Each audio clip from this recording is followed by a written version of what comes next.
Terima kasih sebelumnya teman-teman yang sudah berusaha untuk hadir pada kesempatan kali ini. Jadi hari ini kita akan lanjutkan presentasi ketiga mengenai ekologi pesisir. Namun kali ini kita akan fokus sama 3 ekosistem. Terserah teman-teman akan presentasi ekosistem lamun, ekosistem terumbu karang maupun ekosistem mangrove. Jadi mekanisme masih sama dengan mekanisme sebelumnya. 5 orang dari kelas A, 5 orang dari kelas B, kemudian sesi tanya jawab kita akan sesuaikan dan insya Allah ini akan dengan mekanisme akan cepat. Jadi untuk teman-teman yang ingin presentasi sub-sub yang penting saja seperti yang saya sampaikan sebelumnya untuk latar belakang dan lain sebagainya yang kemudian tidak bagaimana perlu dipresentasikan, di skip saja. Untuk yang perlu dipresentasikan metode, kemudian evaluasi dan hasil kesimpulannya. Cukup itu saja. Rekaman aman, Frido?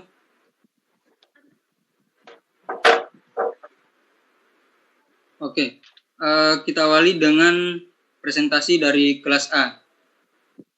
5 orang dari kelas A. Namun untuk moderator, saya serahkan sama ketua tingkat kelas A. Karman, silakan Karman. Baik, terima kasih. Jadi langsung saja untuk mempersingkat waktu, dari orang pertama dari kelas A, silakan Ainun Jafar. Ya, Keting.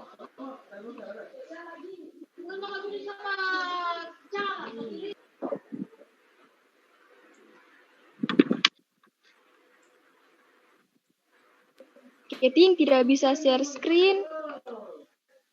Bisa.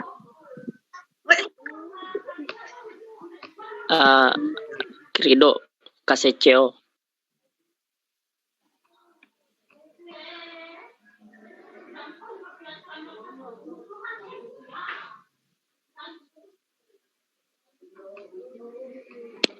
Sudah bisa Ainun? Untuk operator silakan beri izin. Bisa, Keting.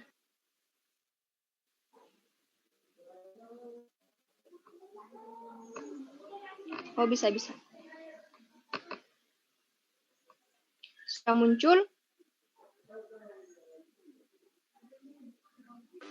Iya, sudah. Sudah. Teman. Baiklah, Assalamualaikum warahmatullahi wabarakatuh. Waalaikumsalam warahmatullahi wabarakatuh. Saya Ainun Jafar akan mempresentasikan telaah dari jurnal yaitu Terumbu Karang. Berikut biografi tersebut: nama pengarang Jainul Hidayah dan Ike Nujula. Nike Ika Nujula.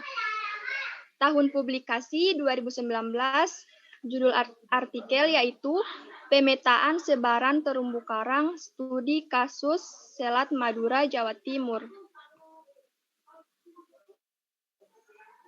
Sumber Jurnal Kelautan Tropis dengan volume nomor 22 tahun 2019 halaman 127 sampai 134.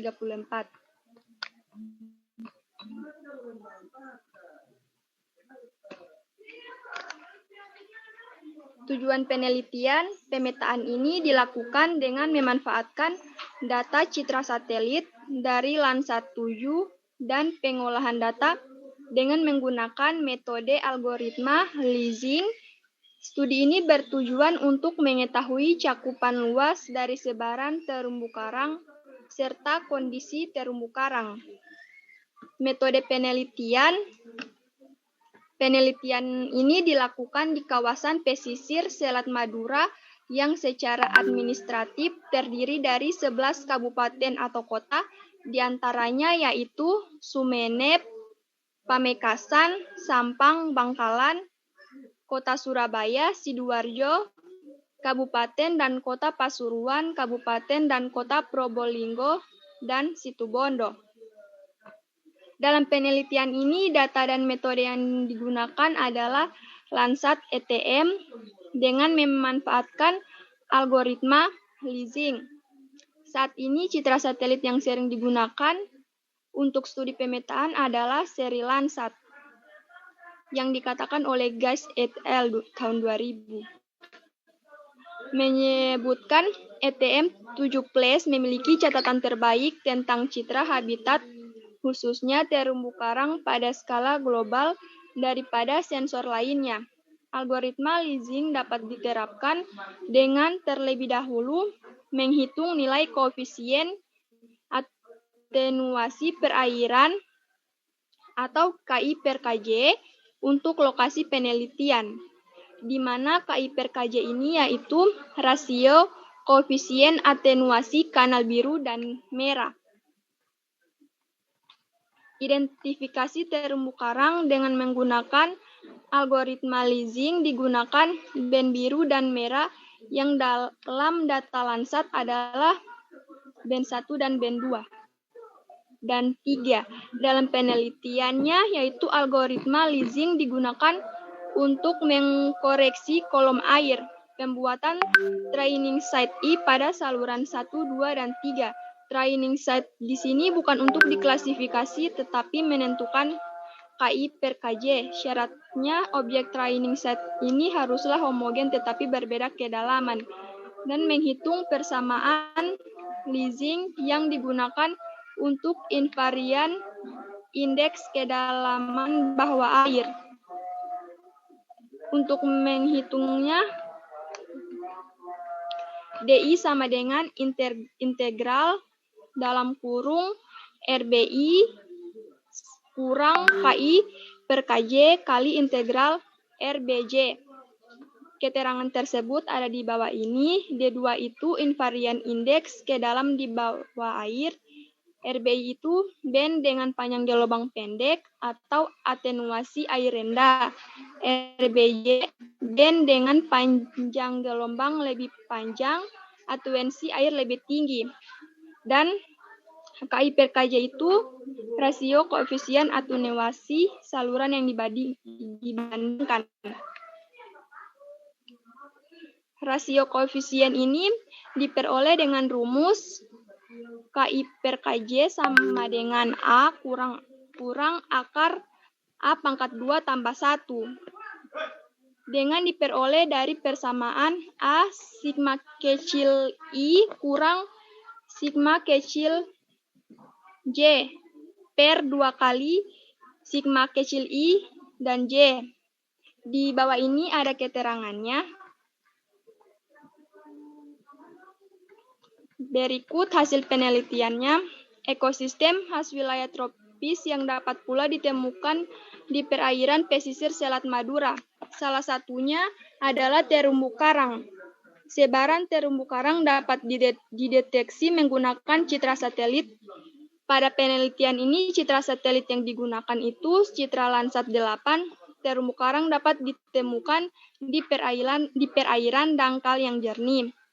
Satelit Landsat 8 memiliki sensor yang dapat mendeteksi karakteristik perairan dangkal dengan memanfaatkan saluran kanal biru dengan panjang gelombang 0,45 sampai 0,52 nanometer dan saluran kanal hijau dengan panjang gelombang 0,52 sampai 0,60 nanometer. Namun untuk mengetahui kondisi dan tingkat kerusakan terumbu karang, pendeteksian dengan citra satelit tidaklah cukup, sehingga diperlukan pengamatan secara langsung melalui aktivitas penyelaman. Pada umumnya, kondisi terumbu karang dapat dilihat dengan mengukur presentasi tutup karang hidup atau living coral coverage. Semakin tinggi presentasi tutup karang hidupnya, kondisi ekosistem terumbu karang dinyatakan semakin bagus.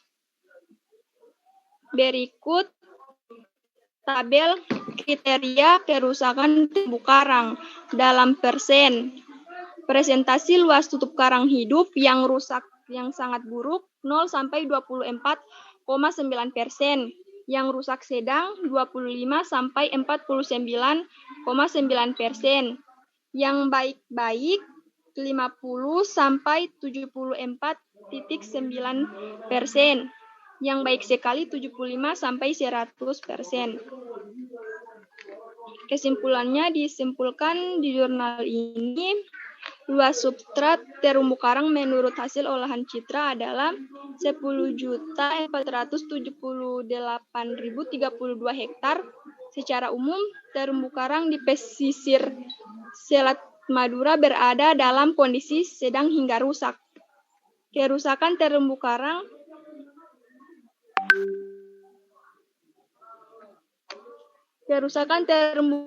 terjadi pada kedalaman 5 dan 10 meter. Lokasi terumbu karang yang kondisinya buruk diantaranya di Pulau Mandangin, Pulau Gili Raja, dan Pulau Gili Ketapang. Hal ini dapat memberikan informasi terhadap pemerintah setempat dan guna meningkatkan pengelolaan ekosistem terumbu karang yang di perairan Selat Madura. Sekian presentasi dari saya. Wassalamualaikum warahmatullahi wabarakatuh. Waalaikumsalam warahmatullahi wabarakatuh. Assalamualaikum warahmatullahi wabarakatuh. Baik, terima kasih. Materi pertama dari kelas A yaitu Ainun Japar. Selanjutnya orang kedua dari kelas A yaitu Wawin Laknasa, dipersilakan.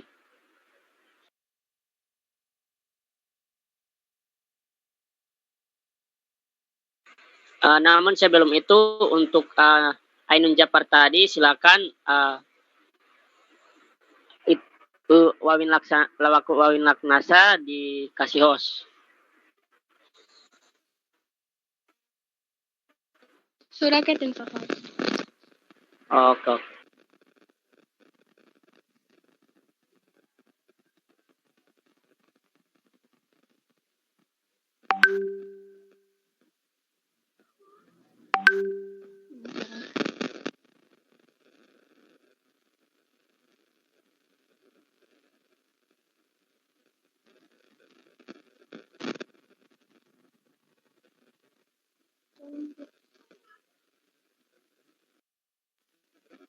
Bagaimana? Belum pernah.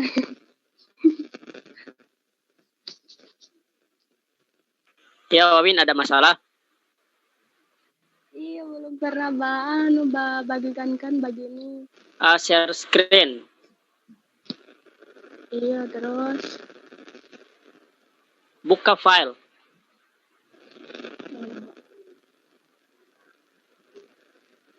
Sudah ada.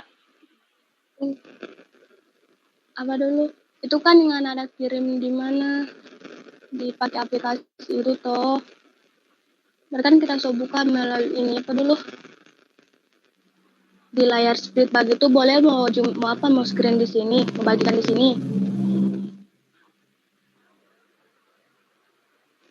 Bisa, yang penting ditampilkan itu hasil telahnya jurnal itu di share screen.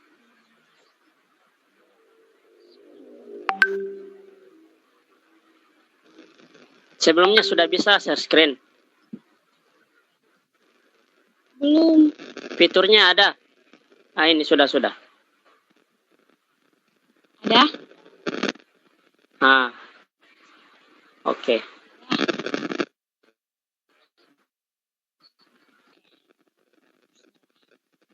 Assalamualaikum warahmatullahi wabarakatuh. Waalaikumsalam warahmatullahi wabarakatuh.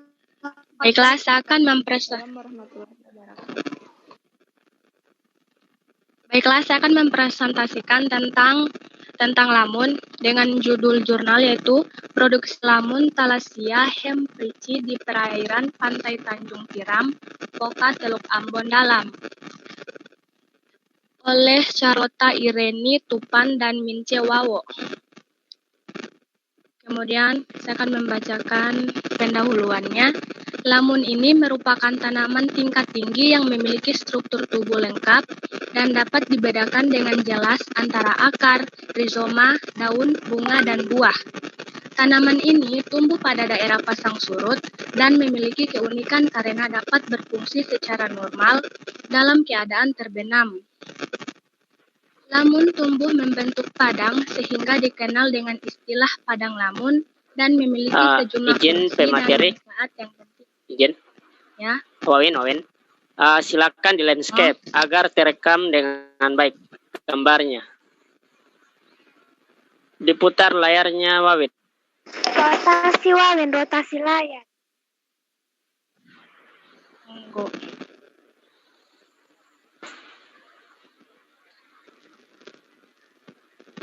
Sudah?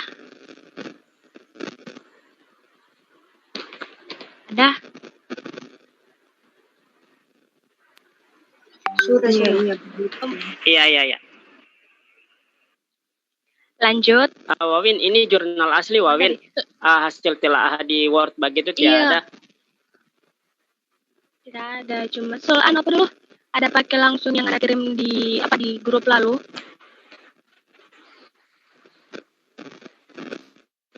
Wawin, suaranya Lanjut. putus. Wah, boleh lanjut? Boleh. Lanjut. Langsung Jo di metode penelitian untuk setuju tidak mau dapat. Oke. Penelitian ini dilakukan pada bulan Mei 2019 di perairan pantai Tanjung Tiram, Desa Poka, Teluk Ambon Dalam, atau Pulau Ambon. Kemudian untuk metode pengumpulan datanya, pengumpulan sampel lamun diawali dengan penentuan lokasi sampling berdasarkan perbedaan substrat. Diperoleh 2 stasiun pengamatan, yaitu stasiun 1 dengan substrat dasar perairan campuran pasir dan kerikil, dan stasiun 2 dengan substrat dasar perairan pasir berlumpur. Pengamatan ini dilakukan pada 2 kuadrat pengamatan pada masing-masing stasiun dengan ukuran 1 kali 1 meter yang diletakkan secara acak. Metode yang digunakan untuk mengukur pertumbuhan daun adalah metode penandaan.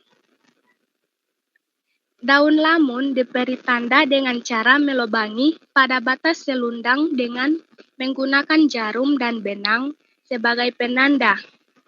Kemudian, penandaan dilakukan pada 30 tegakan, lamun teh hemprici mewakili masing-masing stasiun setiap 5 hari selama 20 hari. Setelah itu, tersebut dipanen dan dibersihkan dari organisme penempel. Panjang daun yang memiliki pertumbuhan dipotong dan dipisahkan dari daun lama.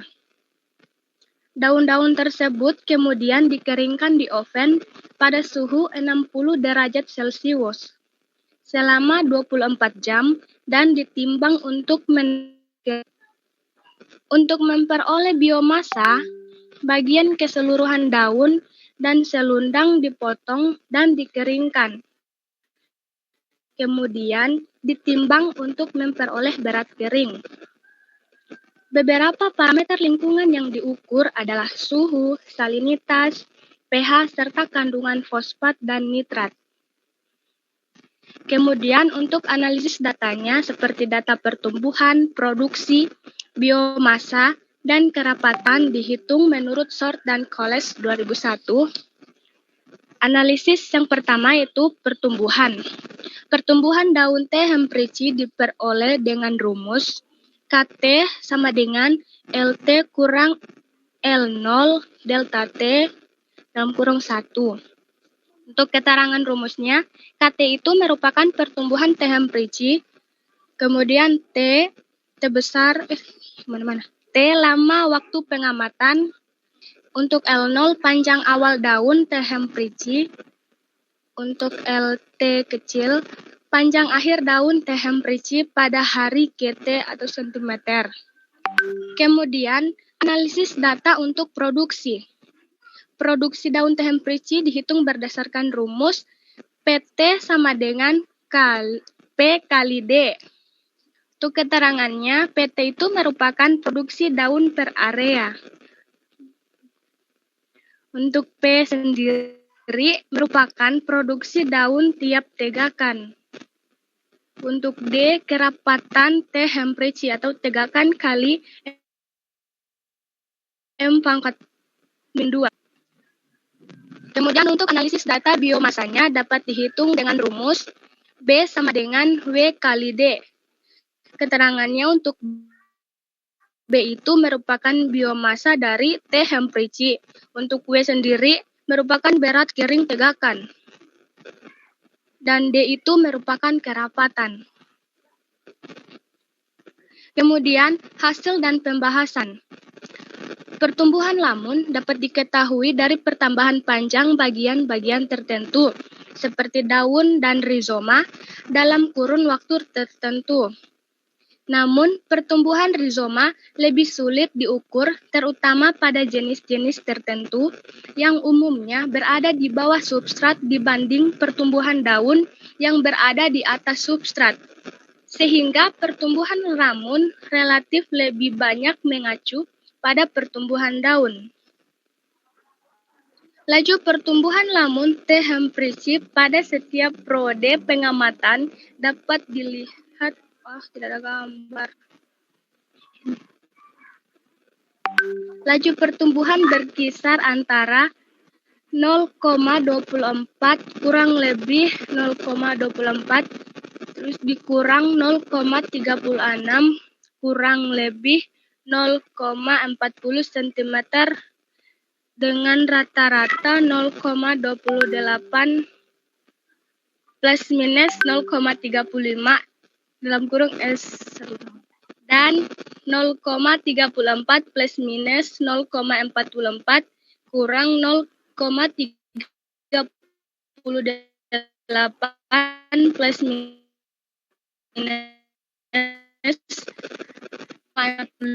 dengan 36 plus minus 0,46 cm per. Hasil penelitian ini dibandingkan dengan hasil penelitian dilaporkan oleh beberapa peneliti tertera pada tabel 1. Hasil penelitian ini memperoleh nilai sedikit lebih rendah dibandingkan hasil penelitian oleh Tupan dan Uneputi pada tahun 2018 yang menemukan pertumbuhan T. hempricci pada perairan Suli, Pulau Ambon berkisar 0,27 plus minus 0,45 kurang 0,46 plus minus 0,56 cm kali HR-1. Demikian juga dengan hasil penelitian Askap dan Kiswara pada tahun 1994 yang memperoleh laju pertumbuhan daun-daun hempricci di Teluk Kuta, Lombok Selatan. Hal ini mengidentifikasi bahwa pertumbuhan lamun T. hempricci perairan Tanjung Tiram masih tergolong cukup baik. Nah, untuk tabel yang disebutkan tadi itu seperti ini, pertumbuhan T. hempricci pada beberapa lokasi di Indonesia. Untuk lokasi Tanjung Batu, Wawoni Barat, laju pertumbuhannya itu 0,08 kurang 0,27. Sumbernya dari Asmiarti DKK pada tahun 2018. Untuk Sebong Pereh, Bintan, laju pertumbuhannya 0,11 kurang 0,25. Sumbernya dari Amiriati dan kawan-kawan pada tahun 2016. Kemudian pada Teluk Kuta, Lombok Selatan, memperoleh laju pertumbuhan 0,41 sampai 0,45. Sumbernya dari Askap dan Kiswara pada tahun 1994. Pertumbuhannya di lokasi Suli, Pulau Ambon, laju pertumbuhannya menghasilkan 0,27 sampai 0,46. Sumbernya dari Putih pada tahun 2018. Untuk Tanjung Tiram, Teluk Ambon Dalam atau penelitian ini, laju pertumbuhannya itu menghasilkan 0,24 sampai dengan 0,38. Sumbernya Tupan dan Wawo 2018. Terima kasih. Baiklah, itu presentasi dari saya. Baik, terima kasih Wawin. Selanjutnya orang ketiga dari kelas A, Nurfadila Pututu. Tapi sebelum itu Wawin, Untuk Nur Fadila Potutu silakan dijadikan host.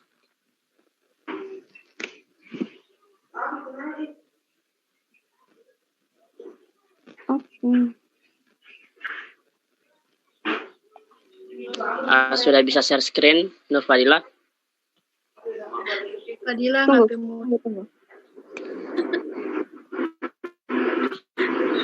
Fadila kesebaikan anjir, Bang. Bercadar dia. Bercadar. Fadila sama cadar sana. Iya kok. Sudah Mbak so muncul? Iya, sudah wallpaper. Oh. Oke, tunggu. Sudah, ada ini. Iya. Silakan. Oke. Assalamualaikum warahmatullahi wabarakatuh. Perkenalkan, nama saya Nur Fadila Potutu, saya dari kelas A. Langsung saja kita ke biografi.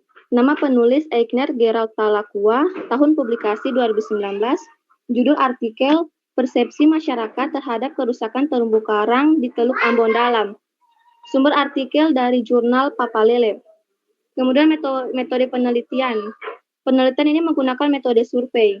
Menurut Sugiono 2010, metode survei adalah metode penelitian yang dilakukan pada populasi besar maupun kecil, tetapi data yang dipelajari adalah data dari sampel yang diambil dari populasi tersebut, sehingga ditemukan kejadian-kejadian relatif, distribusi, dan hubungan-hubungan antara variabel fisiologis maupun psikologis. Kemudian lokasi penelitian. Penelitian ini berlangsung pada bulan Januari hingga bulan Oktober tahun 2018. Lokasi penelitian ini bertempat di 3 desa, yakni Desa Poka, Desa Hunut, dan Desa Halong. Kemudian metode pengumpulan data. Data yang digunakan dalam penelitian ini adalah data primer dan data sekunder. Metode pengambilan sampel. Populasi dalam penelitian ini adalah kepala keluarga pada rukun warga atau rukun tetangga RW atau RT di 3 desa yang bermukim dekat perairan laut Teluk Ambon Dalam atau dekat dengan lokasi kerusakan terumbu karang pada 3 desa. Jumlah sampel diambil dari kelompok responden pertama dan kedua dengan menggunakan teknik pengambilan sampel penelitian sosial ekonomi yang dikembangkan oleh Fauzi pada tahun 2001. Seperti rumus yang di bawah ini, di mana N kecil sama dengan jumlah sampel yang diambil, N besar. Dirotasikan layar. Ya. Oh ya. Banting. Oke, guys. Oke, so boleh dapat baca? So, boleh dia? Boleh. Iya. Silakan lanjutkan. Masya Allah, Fadila N besar sama dengan jumlah populasi yang diketahui dan diperkirakan. Kemudian Z sama dengan standar deviasi yang berhubungan dengan tingkat kepercayaan. Kemudian ada metode analisis data. Metode analisis data digunakan adalah metode deskriptif, kualitatif, dan kuantitatif. Metode deskripsi kualitatif untuk mendeskripsikan karakteristik responden dan metode deskripsi kuantitatif untuk menganalisis persepsi masyarakat, untuk mengukur persepsi masyarakat terhadap terumbu karang di Teluk Ambon Dalam. Kemudian untuk mengukur persepsi masyarakat digunakan skala Likert. Dengan skala Likert, variabel yang akan Dengan skala Likert, variabel yang akan diukur persepsi masyarakat dijabarkan menjadi indikator variabel pengetahuan tentang terumbu karang, manfaat terumbu karang, dan kebutuhan terumbu karang.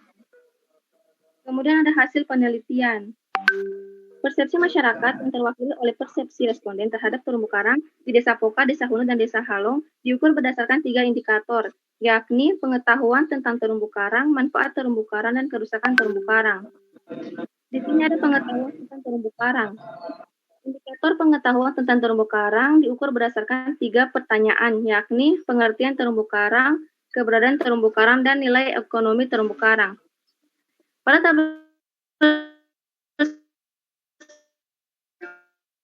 10 menunjukkan bahwa 46% responden berada pada kategori tahu. Artinya, sebagian responden yang mewakili masyarakat di 3 desa tahu tentang pengertian terumbu karang. Seperti tabel di bawah ini, tabel 10 dan tabel 11. Kemudian ada manfaat terumbu karang. Indikator manfaat terumbu karang diukur berdasarkan 2 pertanyaan, yakni manfaat terumbu karang bagi ketersediaan ikan dan manfaat terumbu karang bagi kegiatan objek wisata. Pada tabel 11 menunjukkan bahwa persepsi sebagian 44,3% responden berada pada kategori tahu. Artinya, sebagian responden yang mewakili masyarakat di 3 desa tahu tentang manfaat terumbu karang bagi ketersediaan ikan dan manfaat terumbu karang bagi kegiatan objek wisata.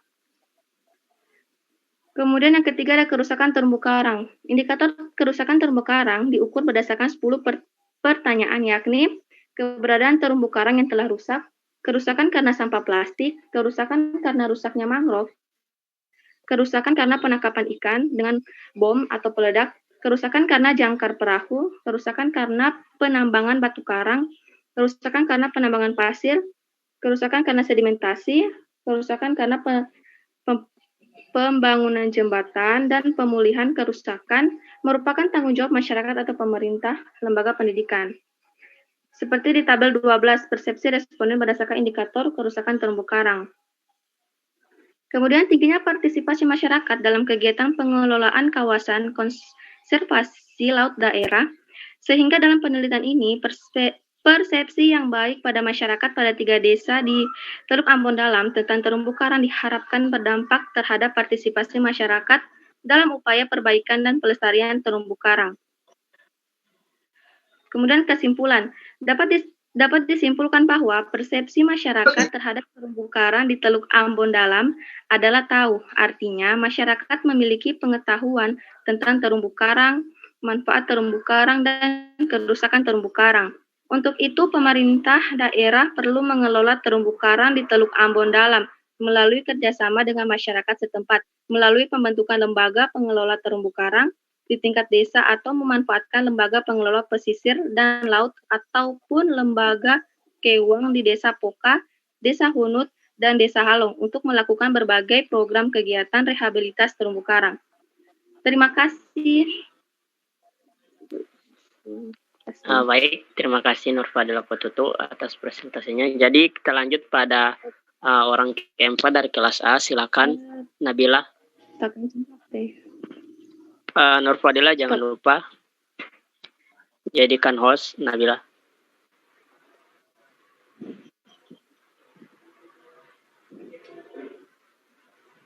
Jadi untuk teman-teman silakan on kamera semua. Fadila belum kasih jadi host. Sudah Nabila sudah.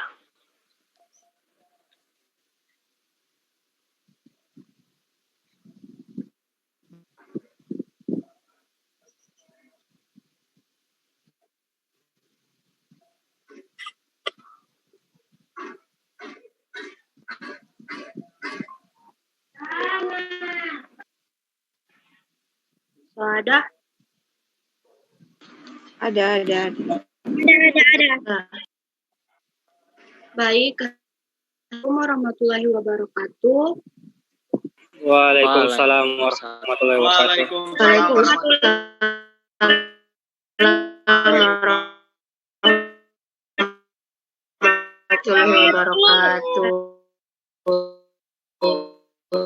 Saya Ibu Lamun, langsung saya. Geografi ini ada nama pengarang,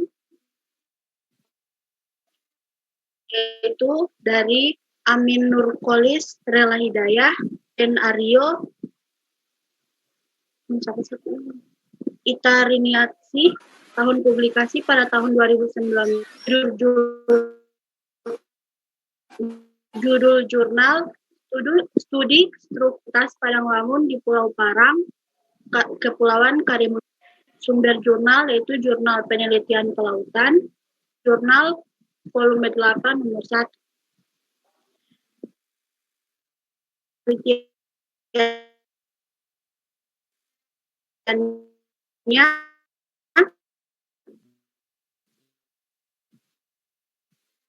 Lamun 2017. Pengambilan data, metode yang digunakan dalam penelitian dengan menggunakan metode deskriptif. Deskriptif adalah metode penelitian yang dimaksudkan untuk menginformasi mengenai status suatu gejala yang ada itu keadaan gejala menurut apa adanya saat penelitian dilakukan. Lokasi penelitian dibagi menjadi dua, lokasi A dan lokasi B, dengan setiap lokasinya dibagi 3 line transect, sedangkan jarak antara line transect adalah 50. Penentuan lokasi penelitian tersebut dan presentasi kerapatan padang lamun, di mana setiap stasiunnya dapat mewakili karakteristik lokasi penelitian tersebut. Penentuan dengan mempertimbangkan perbedaan dan kerapatan yang berada di masing-masing lokasi. Untuk mengetahui kondisi ekosistem lamun, menghitung komposisi jenis lamun, kerapatan jenis lamun, dan persen lamun. Indeks ekologi seperti keragaman, keseragaman, dan dominasi dihitung. Data mengenai kondisi lamun di perairan Pulau Param untuk menduga keseluruhan dari suatu jenis lamun dilakukan perhitungan indeks nilai penting lamun. Kerapatan jenis lamun adalah jumlah individu atau tegakan persatuan luas. Kepadatan masing-masing jenis lamun pada setiap stasiun dihitung dengan menggunakan rumus DI sama dengan NI per A, di mana DI itu adalah kerapatan jenis, NI jumlah individu, dan A sendiri yaitu luas transek kuadran. Penutupan lamun menyatakan luasan area yang tertutupi oleh lamun. Persen penutupan lamun dihitung dengan metode Saito N atau B dengan menggunakan rumus CI sama dengan sigma dalam kurung MI kali FI per sigma F. Keterangannya di mana CI itu sama dengan penutup MI, yaitu nilai tengah kelas I, F ya C. Keanekaragaman keseragaman hasil lamun ditentukan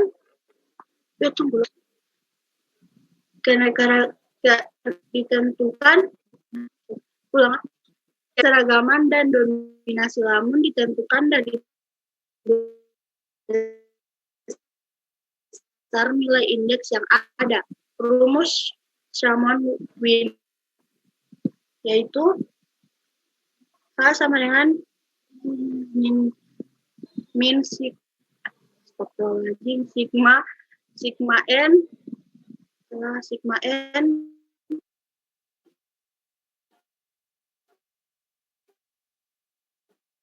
I sama dengan 1 dalam kurung PI log 2, H sama dengan indeks keseragaman, NI jumlah jenis, N kecil jumlah spesies, N besar yaitu jumlah individu total,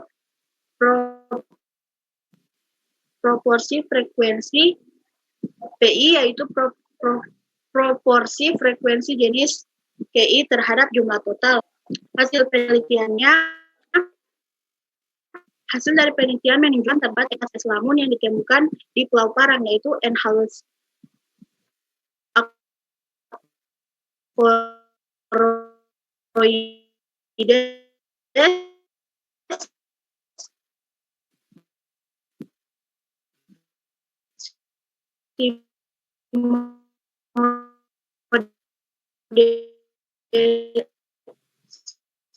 berada di dekat pelabuhan, di mana banyak lalu lalang keluar masuk serta aktivitas penduduk yang ada di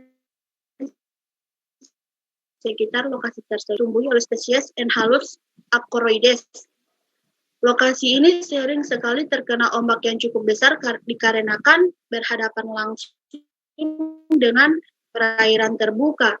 Pada lokasi tersebut memiliki substrat dengan pasir berlumpur baik 1 meter. Di lokasi B berada cukup jauh dari pemukiman penduduk, sehingga sedikit sekali masyarakat penduduk yang beraktivitas di lokasi tersebut. Lokasi B ini terdapat banyak mangrove dan berhadapan langsung ke laut seperti ikan, teripang, dan bulu babi. Dan di lokasi ini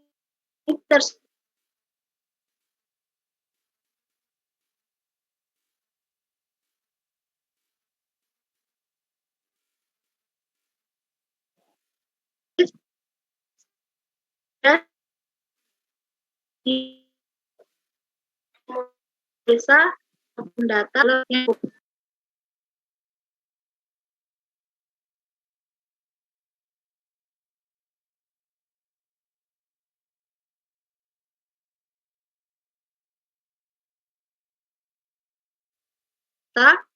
and halus yes, Halopila ovalis dan Thalassia. Kerapatan tertinggi diperoleh 219 tegak per M2 dengan spesies data, sedangkan kerapatan lamun terendah diperoleh 5 tegakan dengan spesies Thalassia emprisi. Penutupan lamun tertinggi tahun B2 diperoleh 32,28%, rendah pada stasiun B3 diperoleh 8,78%. Nilai indeks keanekaragaman kategori sedang untuk lokasi dan rendah untuk lokasi B. Indeks keragaman kategori lokasi A dan dengan untuk lokasi B, indeks dominasi lamun kategori dan indeks lamun kategori sedang untuk lokasi A dan untuk lokasi B. Indeks nilai penting tertinggi diperoleh di stasiun dengan nilai 300% dan terendah di stasiun A nilai 51%. Baik, itulah dari saya. Makasih. Baik, terima kasih Nabila atas presentasinya mengenai lamun. Selanjutnya kita beralih ke materi yang terakhir, yaitu Cynthia Kadung.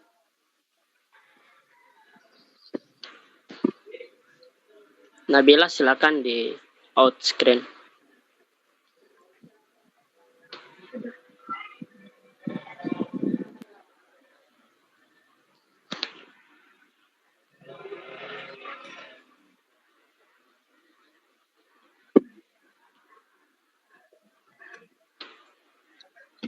Teman-teman, so ada.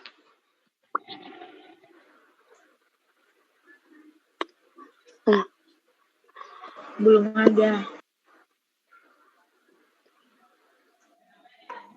Belum ada.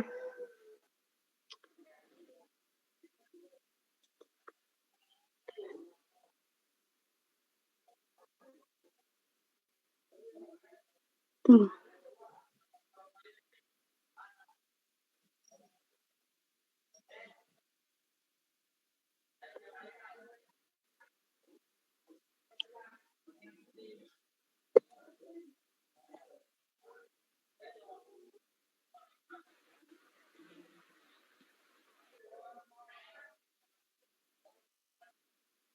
So ada. Belum ada. Belum ada.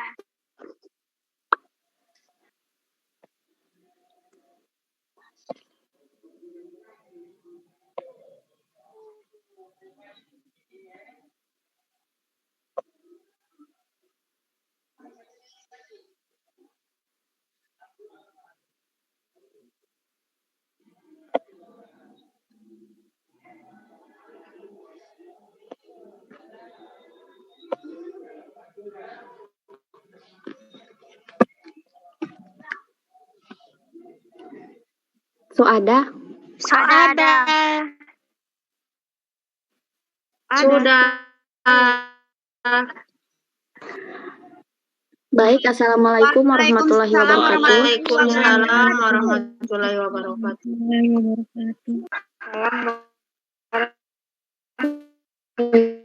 Kelas Maka saya akan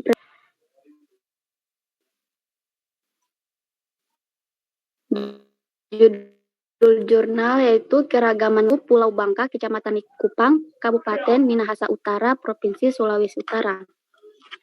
Nama penulis Zakia Susanti Kamarudin, Sandy Berondunuwu, dan Piens Ferry Mabuat.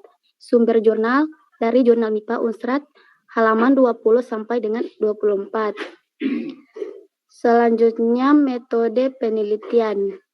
Pengambilan data dilakukan pada waktu surut terendah dan dilaksanakan pada bulan Juni tahun 2015 di Pulau Bangka, tepatnya di Desa Lihunu, Kecamatan Likupang Timur, Kabupaten Minahasa Utara. Lokasi penelitian ini dibagi menjadi 3 stasiun, yaitu stasiun 1 berada di dekat pemukiman warga, lebih tepatnya di belakang pemukiman warga. Stasiun 2 di area mangrove dekat dengan dermaga, dan stasiun 3 letaknya di kawasan mangrove. Metode yang digunakan dalam penelitian ini yaitu purposive random sampling, yaitu dengan membuat garis transek dan kuadrat 1x1 meter pangkat 2. Ada 3 garis transek yang dibuat dengan panjang masing-masing transek yaitu 100 meter dan jarak setiap garis transek adalah 100 meter. Pada setiap transek dibuat 10 titik plot dengan jarak masing-masing plot 10 meter untuk meletakkan kuadrat 1x1 meter pangkat 2.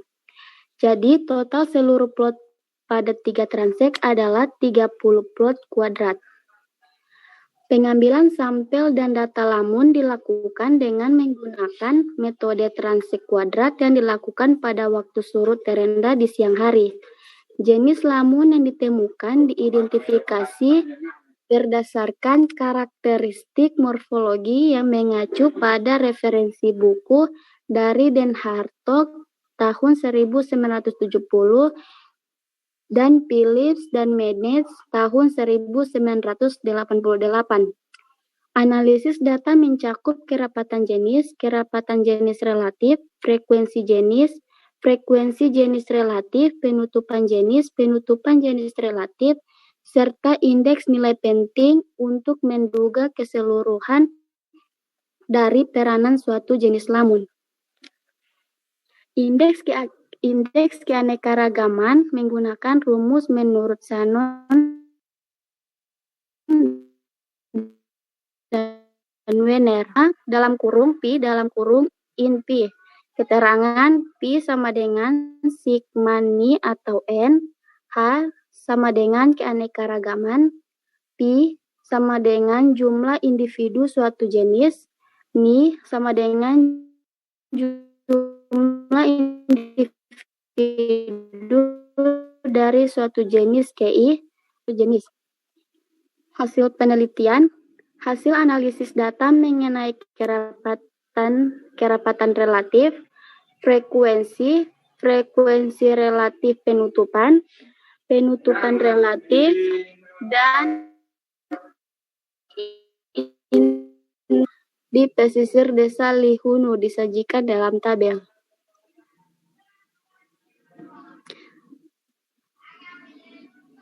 Berdasarkan hasil analisis data di atas menunjukkan kerapatan jenis lamun tertinggi di transek 1 yaitu Syringodium mesotifolium sebanyak 170 individu atau meter pangkat 2 dengan kerapatan relatifnya 28,24% dan jenis lamun yang memiliki nilai kerapatan terendah yaitu Halodulevinofolia yaitu 4 individu per meter pangkat 2 dengan kerapatan relatifnya 0,66%.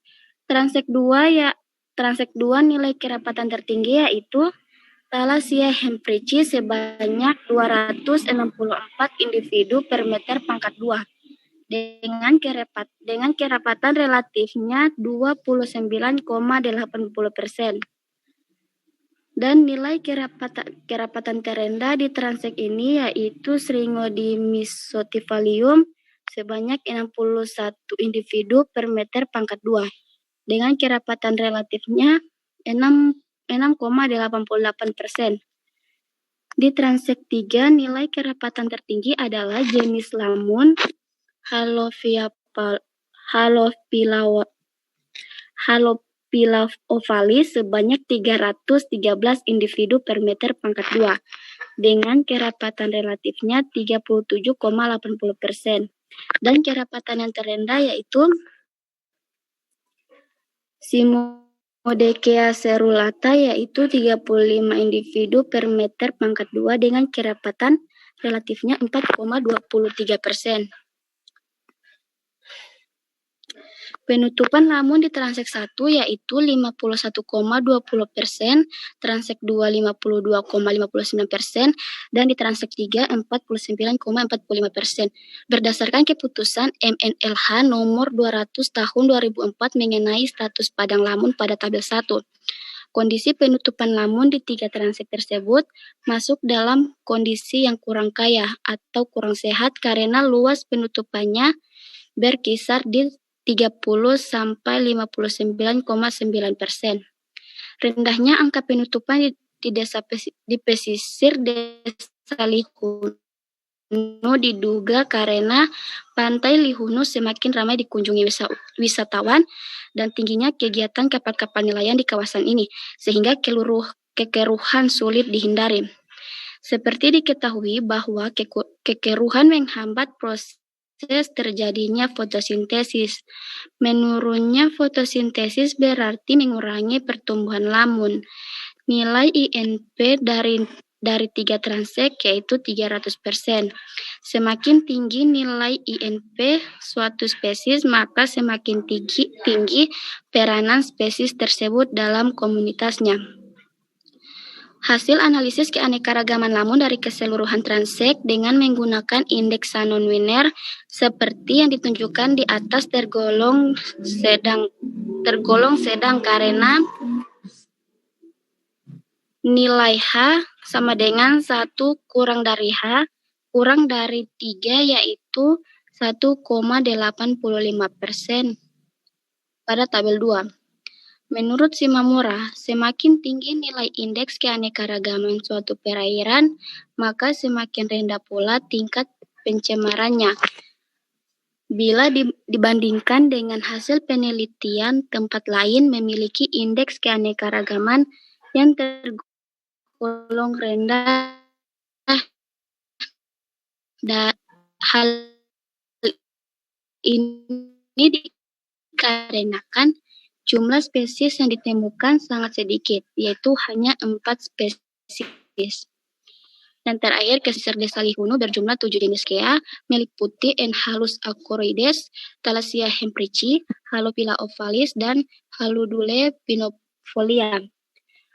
Famili Chimodocea yaitu Chimodocea rotundata, Chimodocea cerulata, dan Syringodio isotypholium. Sedangkan jenis lamun Halophila ovalis memiliki nilai kerapatan tertinggi yaitu 313 individu per meter pangkat 2. Di transek 3, jenis lamun Enhalus acoroides dan Thalassia hempricci memiliki nilai frekuensi tertinggi, yaitu 1,00 di transek 1, 2, dan 3. Dan jenis lamun Thalassia hempricci memiliki nilai penutupan tertinggi, yaitu 19,52% di transek 2. Serta jenis lamun Thalassia hempricci memiliki nilai INP tinggi, yaitu 90,72 di transek 2. Indeks keanekaragaman lamun di pesisir desa Lihunu yaitu H sama dengan 1 kurang dari H kurang dari 3 yaitu 1,85, menunjukkan bahwa keanekaragaman jenis tergolong sedang. Baiklah, itu hasil telaah dari saya. Sekian dan terima kasih. Sama-sama. Baik, terima kasih Cynthia Kadu. Jadi itulah presentasi dari kelima orang dari kelas A Jadi untuk selanjutnya presentasi dari kelas B, Keting B yang akan mengatur jalannya diskusi. Silakan Keting B, Farid. Ya, terima kasih Karman atas moderator. Selanjutnya untuk kelas B, sambil alih untuk moderator. Untuk teman-teman kelas B, 5 orang yang akan presentasi. Sebelum itu, teman-teman yang masih bermasalah jaringan sehingga keluar masuk room, teman-teman yang lain bisa bantu sampaikan untuk masuk kembali dalam room. Untuk orang pertama dari kelas B yang akan presentasi mengenai ekologi pesisir kali ini, atas nama Priti Devani Haji, dipersilakan Priti.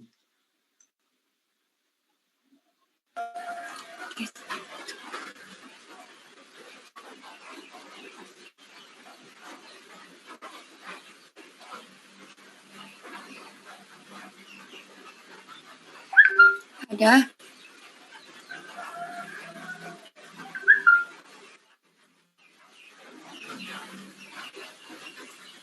Priti berada dalam room? Ya, ada. Belum ada. Belum ada. Sudah ada. Baik, terima kasih. Bismillahirrahmanirrahim. Assalamualaikum warahmatullahi wabarakatuh. Waalaikumsalam warahmatullahi wabarakatuh. Baik, perkenalkan nama saya Priti Devani Haji. Saya dari kelas B Bionindik. Adapun judul jurnal yang saya telaah yaitu dampak kegiatan pariwisata terhadap status tutupan terumbu karang dan valuasi ekonomi di Kepulauan Karimun Jawa. Jenis jurnalnya yaitu Journal of Macquarie tahun 2020, penulisnya yaitu Ari Hendri Pribadi, Suryani, dan Curun Ain. Langsung saja, tujuan dari penelitian ini adalah untuk mengetahui dampak aktivitas kegiatan pariwisata di Kepulauan Karimun Jawa terhadap nilai status tutupan terumbu karang dan mengetahui nilai valuasi ekonomi pariwisata yang berkunjung di Pulau Karimun Jawa. Adapun materi dan metode yang digunakan dalam penelitian ini yaitu materi yang digunakan adalah status tutupan terumbu karang dan nilai valuasi ekonomi pariwisata di Pulau Tanjung Gelam, Pulau Majalang Besar, dan Pulau Cemara Kecil yang diakibatkan oleh dampak pariwisata. Kemudian metode yang digunakan dalam penelitian ini yaitu metode kuantitatif, di mana data yang telah didapat secara primer maupun sekunder dianalisis untuk melakukan perhitungan data secara statistik. Kemudian menggunakan metode pengambilan data terumbu karang menggunakan yaitu line intercept transit atau LIT. Menurut English et al. 1994 dalam Zawanto et al. 2017, rumus untuk menentukan tutupan terumbu karang dengan mengetahui persentase tutupan koloni karang yang ditentukan dengan rumus yaitu NI sama dengan LI per L kali 100%, di mana NI yaitu persentase penutupan koloni karang atau persen, LI panjang koloni karang per panjang transit garis atau sentimeter, yang di mana L panjang total transit atau meter. Menurut KEP MENLH nomor 4 tahun 2001 tentang kriteria baku kerusakan terumbu karang, bahwa kriteria kondisi terumbu karang adalah berdasarkan persentase tutupan karang hidup dengan kategori sebagai berikut, yaitu yang pertama, karang rusak, yakni dari 0 sampai dengan 2,49%. Yang kedua, karang sedang, yakni 25 sampai dengan 44,9%, karang buruk 50 sampai 74,9%, karang sangat baik 75 sampai dengan 100%.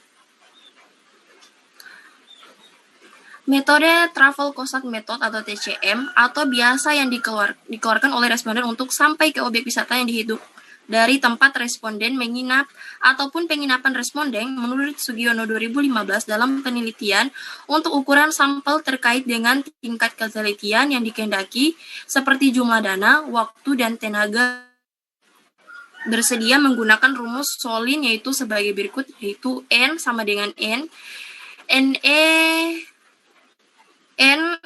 kuadrat tambah dengan 1, di mana N sama dengan ukuran sampel, N sama dengan ukuran populasi atau jumlah pengunjung objek wisata di kawasan ekosistem. Kemudian E adalah nilai derajat kesalahan.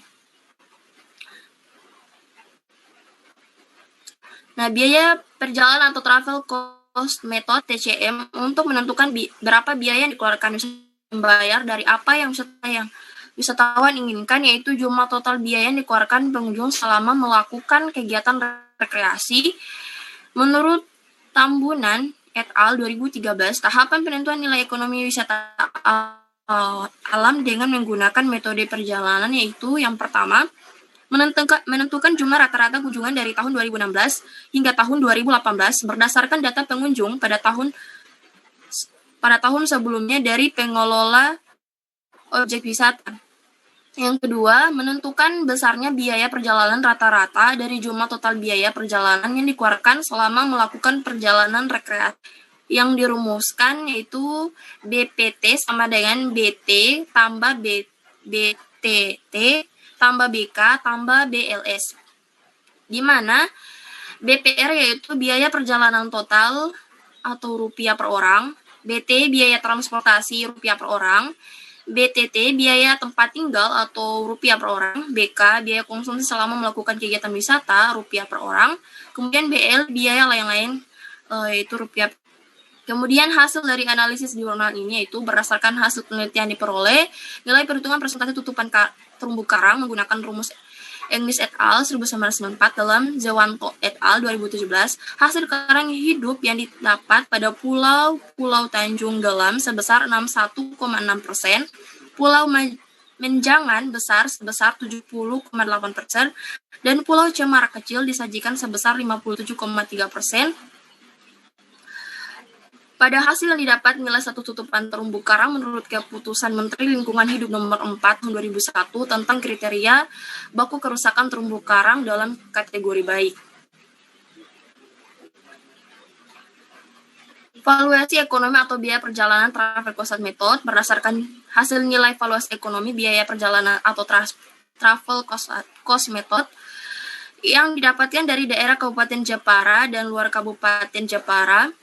Pengeluaran biaya perjalanan lebih banyak dari luar Kabupaten Jepara karena hal ini disebabkan oleh jarak yang ditempuh dari wisatawan luar wilayah Kabupaten Jepara dari tempat asal wisatawan yang menempuh jarak tempat wisatawan Pulau Karimun Jawa tersebut.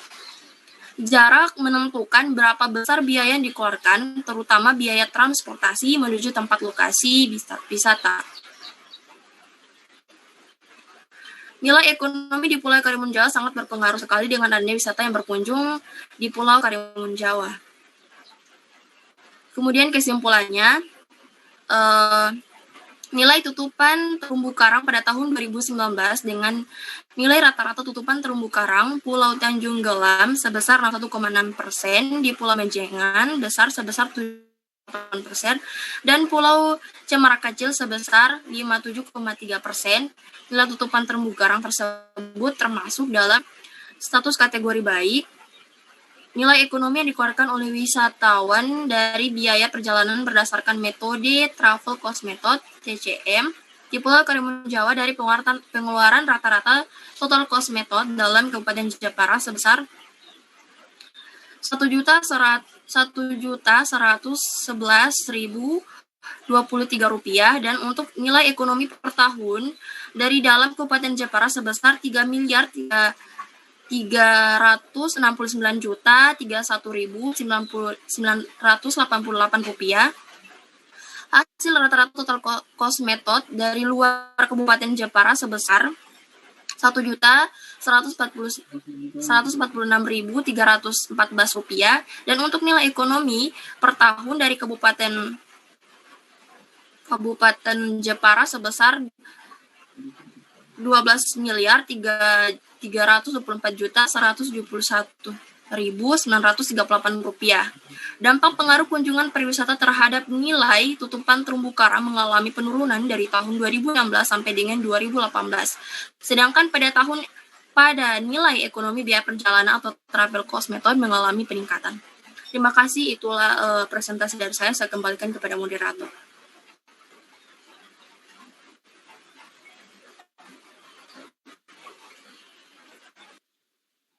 Ya, terima kasih Priti. Kemudian kita langsung pada pemateri kedua yang akan presentasi selanjutnya atas nama Moh Renaldi Rizky dari kelas B. Baik. Silakan Renaldi. Siap.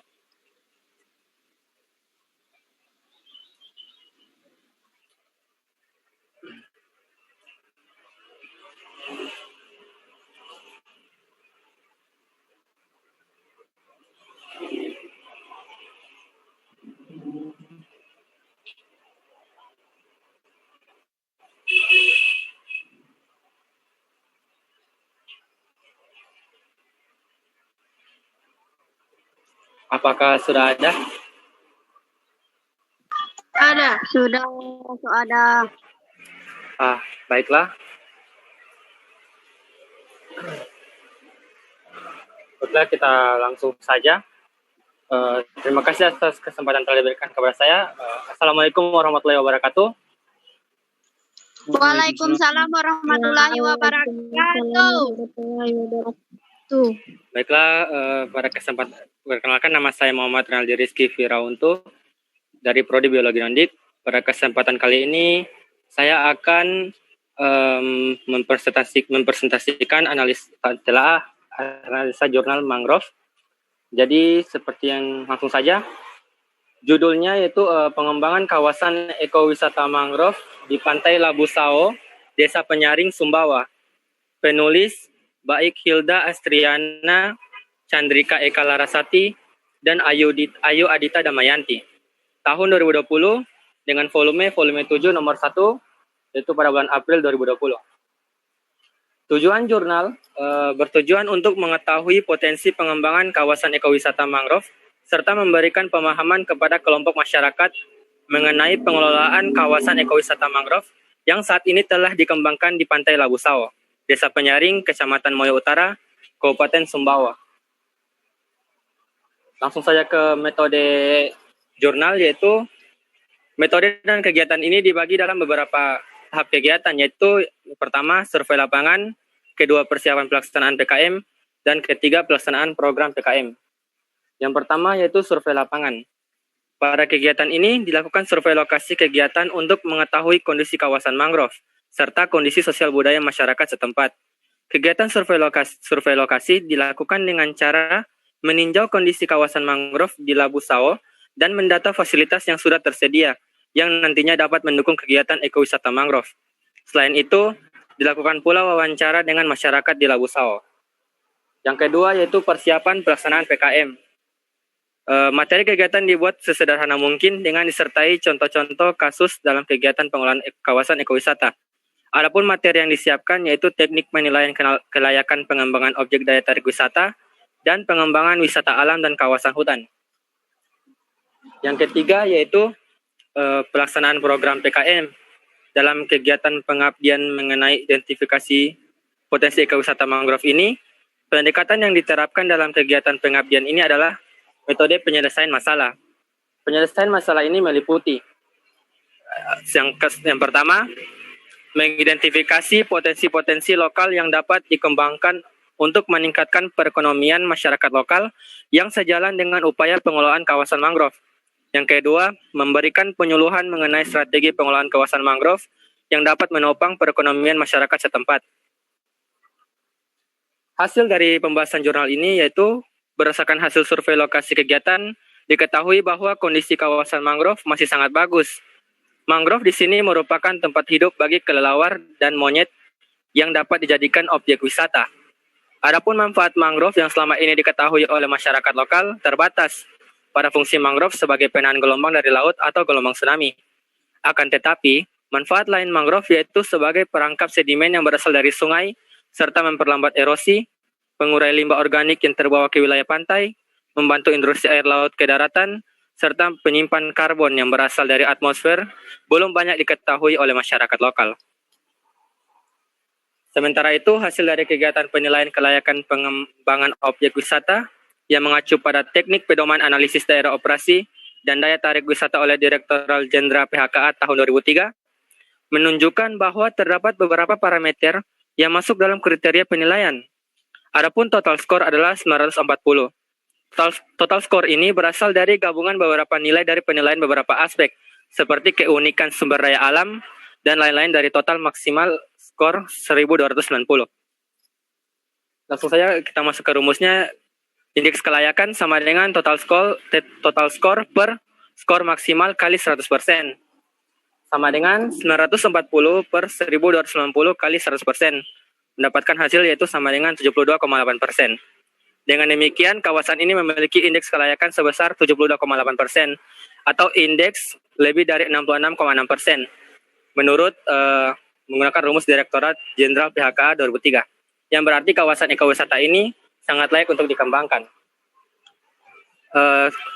Selanjutnya kesimpulan. Pada jurnal ini dapatkan 2 kesimpulan, yaitu yang pertama, kawasan mangrove Dusun Labu Sao layak untuk dikembangkan menjadi kawasan ekowisata. Yang kedua, Pok Darwis sebagai peserta kegiatan sudah memiliki gambaran mengenai potensi serta arah pengembangan kawasan ekowisata mangrove ini. Ya, itu saja dari saya. Lebih dan kurangnya saya mohon maaf. Wassalamualaikum warahmatullahi wabarakatuh.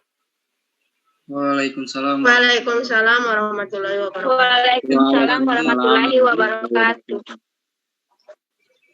Itulah presentasi dari Rizka Ali tentang ekosistem mangrove. Kita langsung saja pada presentasi orang ketiga dari kelas D. Pertama, Putri Muhaimin Ali.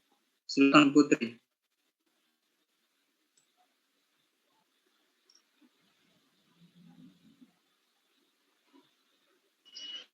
Halo.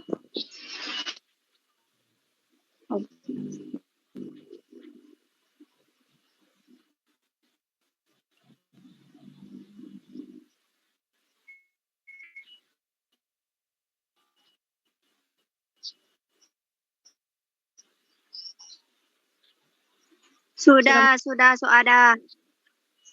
Waalaikumsalam warahmatullahi wabarakatuh. Saya Putri Muhaimin Ali dari kelas B. Jadi, jurnal yang akan saya telah hasil telah saya yaitu berjudul Analisis Vegetasi Mangrove Tingkat Pohon di Pulau Tunda. Dengan jenis jurnal yaitu Jurnal Kemaritiman. Dengan volume dan nomor jurnal yaitu volume 1 nomor 1 tahun 2020 dengan penulis Fitriansyah, Fitriana Dewi Astinisa, Anissa Jauhari Umi dan kawan-kawan. Jadi yang pertama yaitu analisa tujuan. Jadi penelitian ini bertujuan untuk menganalisis vegetasi mangrove tingkat pohon di Pulau Tunda. Sedangkan metode yang dilakukan yaitu dengan membuat stasiun pengamatan yang ditentukan secara proposif sampling berdasarkan keberadaan mangrove di pesisir Pulau Tunda.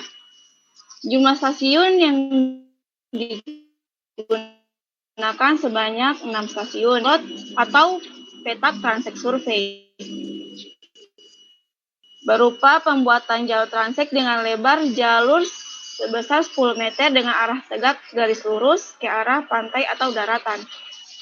Mangrove yang diukur adalah mangrove pada tingkat pertumbuhan pohon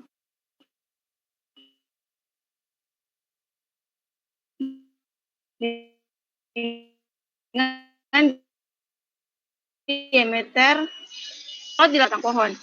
Gambaran dari vegetasi mangrove dianalisis dengan cara menghitung densitas atau kerapatan, frekuensi, dan penutupan atau dominansi untuk memperoleh indeks nilai penting.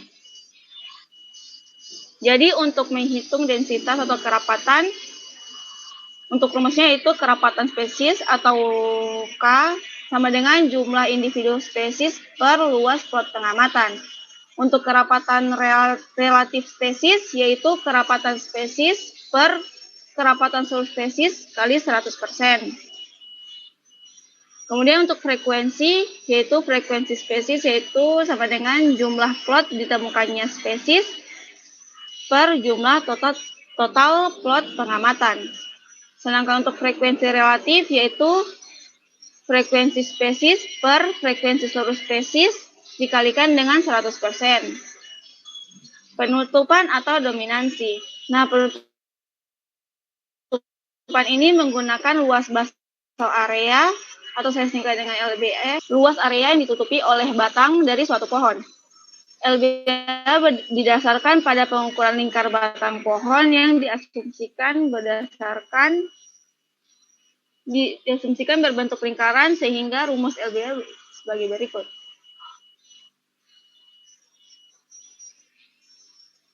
Halo? Halo? Ya. Lanjut. Ya, ada? Ya, lanjut. Oh. Sehingga rumus LBS seperti berikut, yaitu LBA spesies atau dominansi sama dengan PR pangkat 2. Dengan keterangan P sama dengan 3,14, sedangkan R atau jari-jari batang pohon. Untuk LBA relatif spesies atau dominansi DR, yaitu LBA spesies per LBA seluruh spesies dikalikan dengan 100%. Sedangkan indeks nilai penting yaitu kerapatan relatif ditambahkan dengan frekuensi relatif dan kemudian ditambahkan dengan dominansi relatif. Untuk hasilnya, berdasarkan hasil pengamatan, diketahui bahwa mangrove tingkat pohon di Pulau Tunda terdiri dari 5 spesies dari 3 famili, yakni Rhizoporaceae, di mana ada Rhizopora stylosa. Terdapat pada tabel 1, di mana S1, S2, dan seterusnya itu merupakan stasiun 1, stasiun 2, stasiun 3. Dengan setelah diketahui jumlah individu dan diameter pohon, dihitung untuk kerapatan, frekuensi, dan dominansi beserta nilai relatifnya. Sedangkan kerapatan relatif paling besar dimiliki oleh Rhizopora stylosa. Sedangkan berdasarkan hasil perhitungan indeks nilai penting atau INP terdapat pada tabel 2. Di mana diketahui indeks nilai penting tertinggi untuk mangrove tingkat pohon dimiliki oleh Rhizopora stylosa.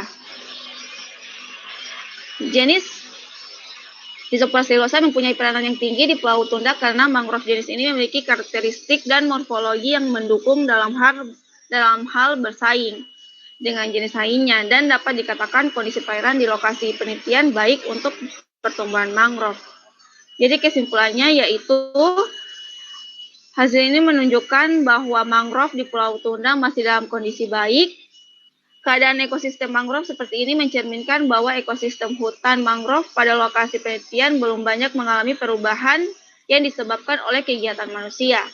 Walaupun ada sebagian besar masyarakat memanfaatkan kayu-kayu dari mangrove ini sebagai alat bantu pada alat tangkap sero, kayu bakar, dan bangunan rumah. Jadi hanya itu dari saya. Assalamualaikum warahmatullahi wabarakatuh. Waalaikumsalam warahmatullahi wabarakatuh.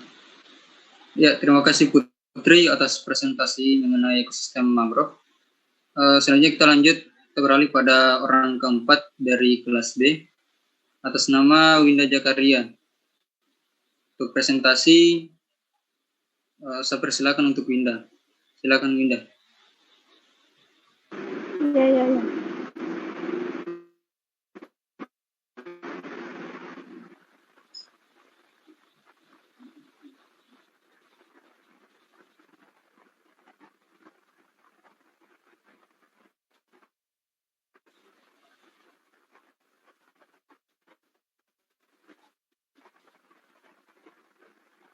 Kok ada?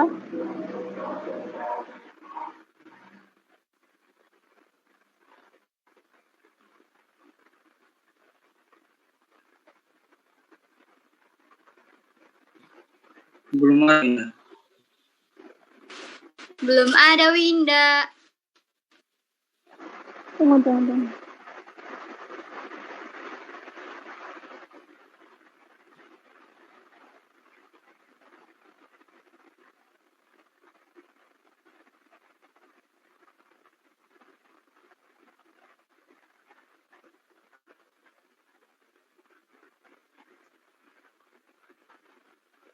Halo, Fada? Belum ada Winda. Yang muncul baru apa, So? Tidak muncul apa-apa. Tidak ada. Tidak muncul apa-apa. Tidak ada.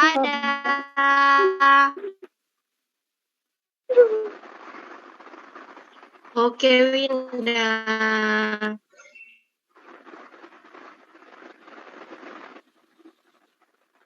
Penghabisan waktu mempresentasikan kendala jaringan sehingga untuk share screen dan silakan kirimkan host Krido Pratama, bisa kirimkan melalui CPWA filenya, nanti Krido yang share screen.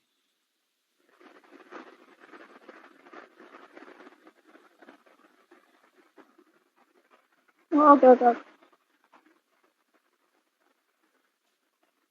Sudah bisa? Tidak bisa.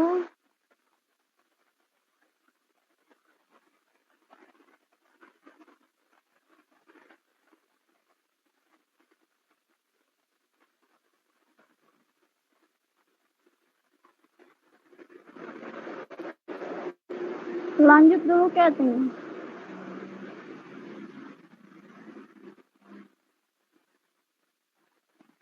Ya, sambil menunggu nanti filenya kirim ke Krido saja, Winda.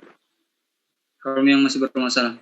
Iya. Selanjutnya sama presentasi orang kelima dari kelas B.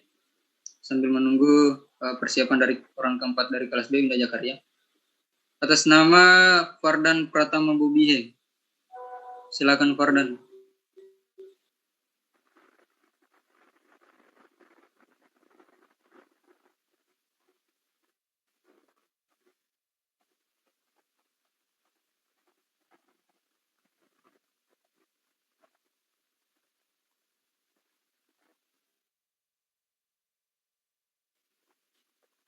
Sambil menunggu, saya ingin mengingatkan kembali teman-teman yang masih menutup kamera, masih meng-off-kan. Yes.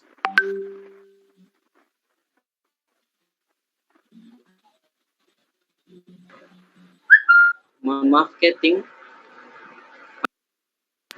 Sudah, Keting.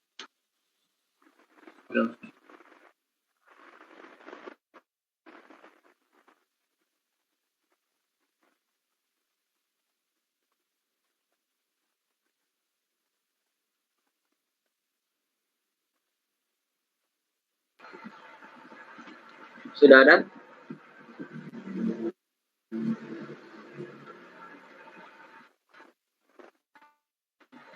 Sudah ada. Sudah ada. Ada. Ada Fardan. Oke. Baik, Assalamualaikum warahmatullahi wabarakatuh.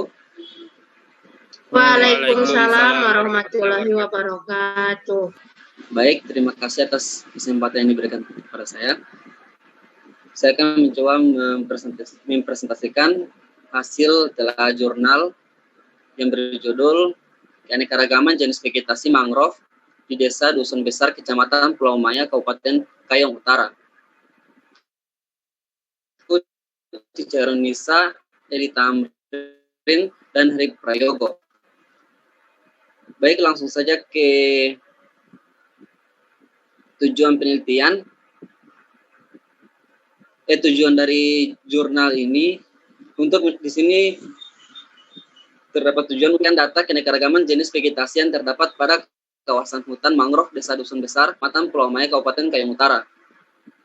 Metode penelitian yang digunakan dalam penelitian ini adalah metode survei dan penentuan lokasi penelitian ditentukan secara proportif, sampling, dan seterusnya dilakukan dengan metode kombinasi antara metode jalur dan metode garis berpetak. Dari analisis data jurnal ini terdapat hasil analisis vegetasi dihitung untuk mengetahui indeks nilai penting, indeks dominansi, Simpson, indeks keanekaragaman, Shannon-Wiener, dan indeks kelimpahan jenis. Baik, langsung saja ke pembahasan.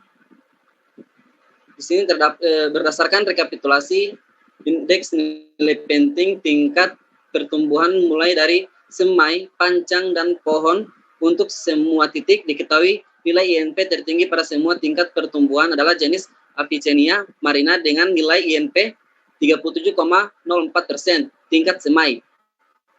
Nilai INP sebesar 65,24%, tingkat pancang, dan nilai INP 65,29%, tingkat pohon.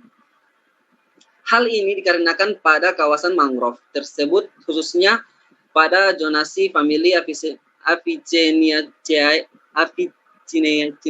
dan Rhizoporaceae yang berhadapan langsung dengan laut, selalu dilalui pasang surut air laut dan memiliki tanah berlumpur. Semai ditentukan dapat tumbuh dengan baik di tepi pantai berlumpur, daerah mangrove, hingga di substrat yang berkadar garam sangat tinggi. Tingginya nilai INP juga berkaitan erat dengan substrat, yang sebagian besar tanah berlumpur, yaitu area yang dapat terakumulasi dan sesuai bagi tegakan mangrove seperti Mucronata dan Avicennia marina.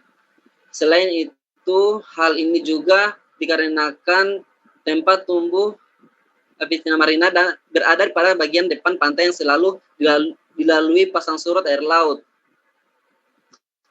Avicennia marina juga dapat mentolerir salinitas air yang tinggi dan berkaitan dengan karakteristik lingkungan tempat tumbuh berada pada bagian depan pantai yang selalu dilalui pasang surut air laut, sehingga jenis Avicennia marina dapat tumbuh dengan baik dan mendominasi, juga dapat tumbuh dan berkembang dengan baik pada salinitas yang mendekati tawar hingga 90%.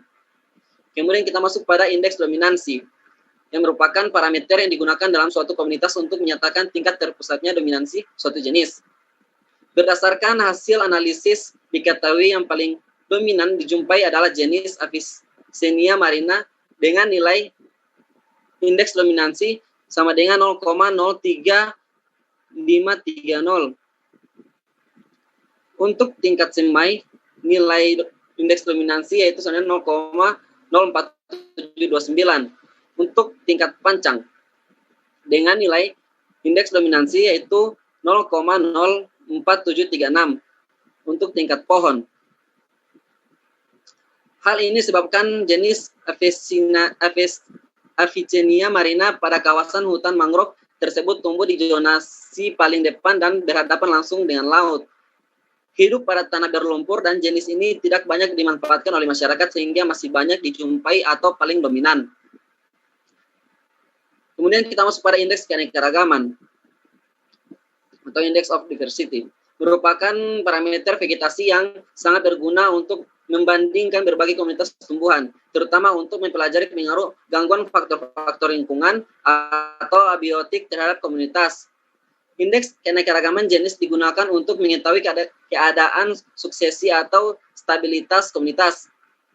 Keanekaragaman jenis vegetasi hutan mangrove di desa dusun besar untuk tingkat semai, pancang, dan pohon tergolong rendah karena memiliki nilai H aksen kurang 1. H aksen kurang dari 1.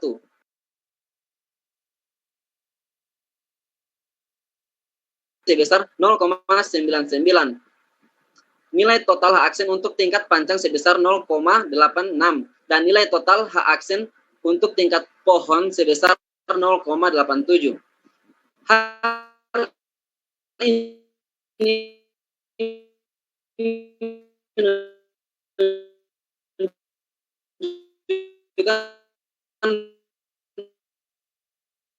bahwa pada tingkat semai dengan nilai 0,375, pada tingkat pancang sebesar 0,415 dan pada tingkat pohon sebesar 0,420. Jenis vegetasi penyusun hutan mangrove yang memiliki nilai indeks kelimpahan jenis kurang dari 1 memiliki arti kelimpahan jenis mangrove masih tidak merata pada setiap areal atau kawasan hutannya. Hal ini dikarenakan pada setiap petak dan jalur penelitian tidak selalu memiliki jenis yang sama.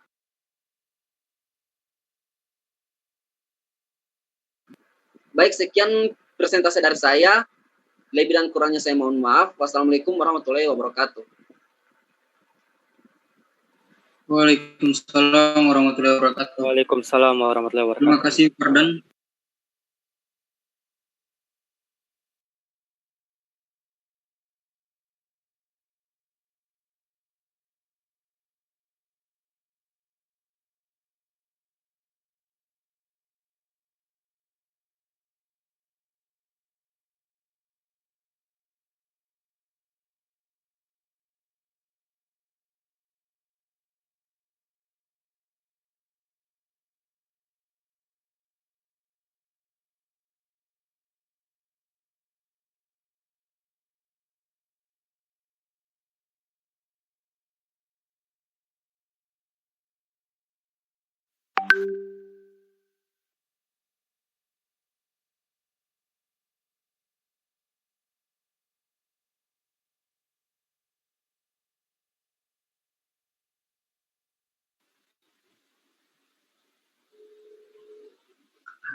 Cek. Tuh ada? Sudah Belum. belum. Tapi share screen saja, boleh. Nanti mulai. Tidak boleh.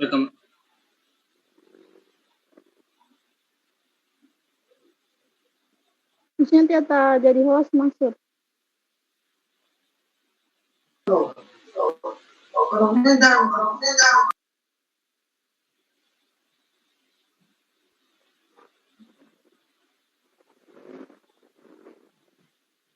Ada?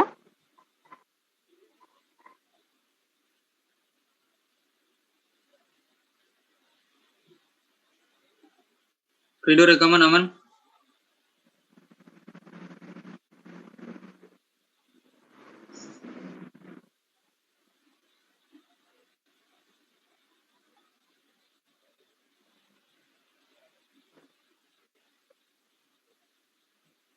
Tuh ada atau belum?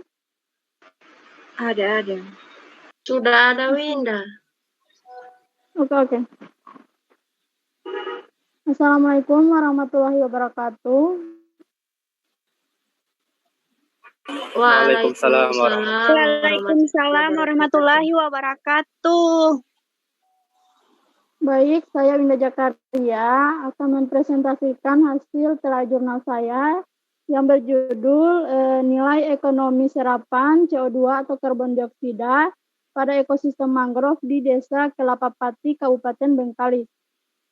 Nah, jurnal ini adalah ilmu lingkungan, jenis jurnalnya. Nah, tahun publikasi yaitu tahun 2020.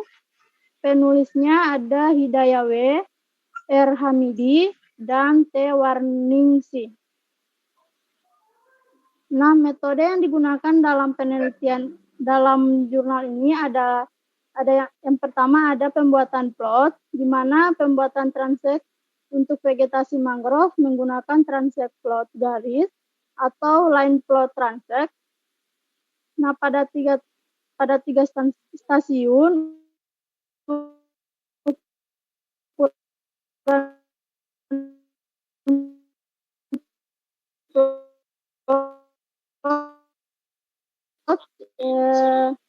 dulu kali 10 meter sampel penentuan nilai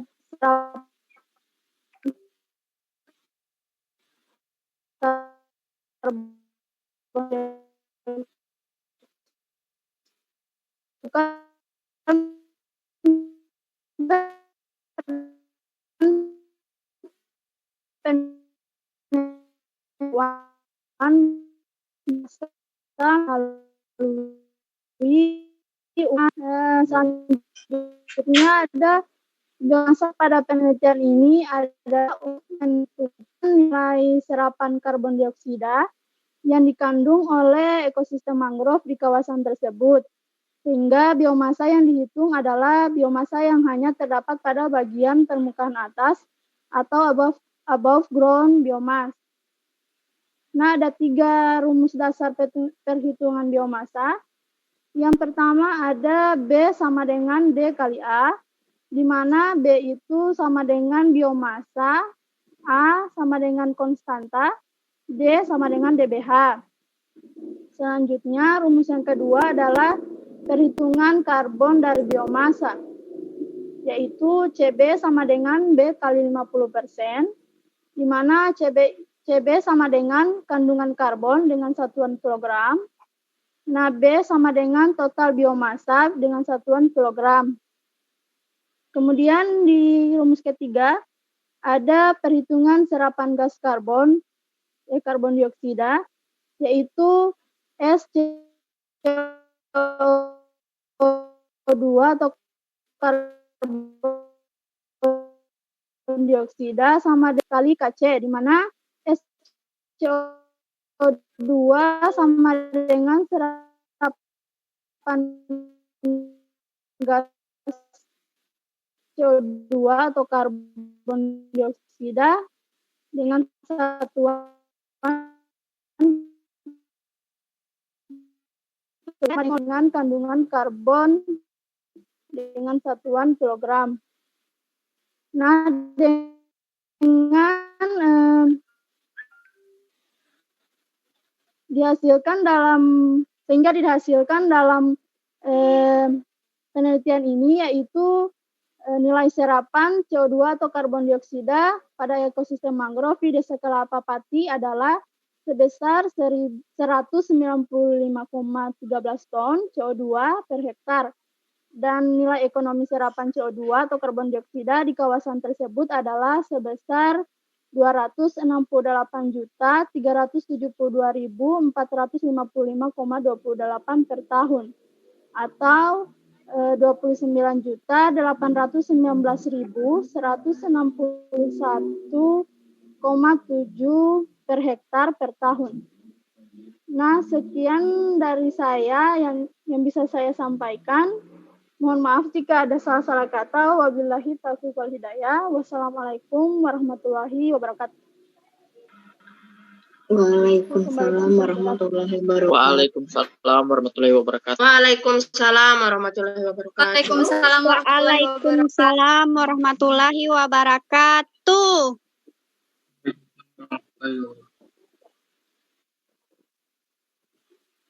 Ya, terima kasih Winda atas presentasinya. Jadi presentasi dari Fardan tadi berhubung ada kendala jaringan, jadi rekamannya putus sampai presentasi kurang lebih 2/3 dari presentasi Fardan tadi. Jadi untuk Fardan boleh presentasi ulang untuk bisa lengkapi rekamannya. Dipresentasikan ulang Fardan.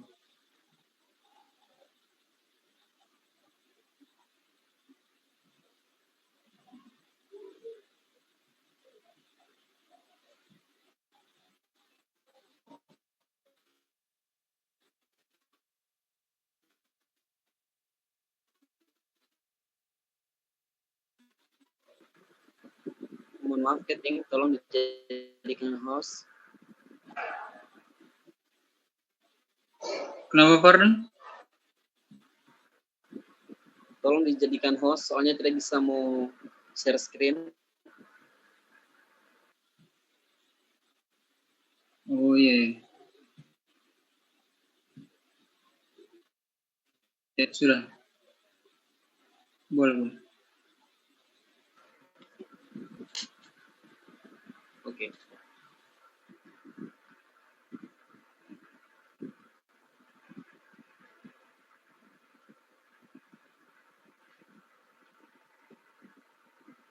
Baik. Bismillahirrahmanirrahim. Assalamualaikum warahmatullahi wabarakatuh. Waalaikumsalam warahmatullahi wabarakatuh. Waalaikumsalam warahmatullahi wabarakatuh. Terima kasih Waalaikumsalam warahmatullahi kepada wabarakatuh. saya akan mencoba mempresentasikan hasil telah jurnal yang berjudul Keanekaragaman Jenis Vegetasi Mangrove di Desa Dusun Besar, Kecamatan Pulau Maya, Kabupaten Kayong Utara. Di sini penulisnya itu Cici Herunisa, Edi Tamrin, dan Hari Prayogo. Langsung saja kita masuk pada tujuan jurnal ini, di mana penulis mendapatkan tujuan dari jurnal ini untuk mendapatkan data keanekaragaman jenis vegetasi yang terdapat pada kawasan hutan mangrove Desa Dusun Besar, Kecamatan Pulau Maya, Kabupaten Kayong Utara. Metode penelitian yang digunakan dalam penelitian ini yaitu metode survei, dan penentuan lokasi penelitian ditentukan secara purposive sampling, dan seterusnya dilakukan dengan metode kombinasi antara metode jalur dan metode garis berpetak. Dari analisis data jurnal ini yaitu dapatkan hasil analisis vegetasi dihitung untuk mengetahui indeks nilai penting, indeks dominansi Simpson, indeks keanekaragaman Shannon-Wiener, dan indeks kelimpahan jenis. Kita masuk pada pembahasan jurnal.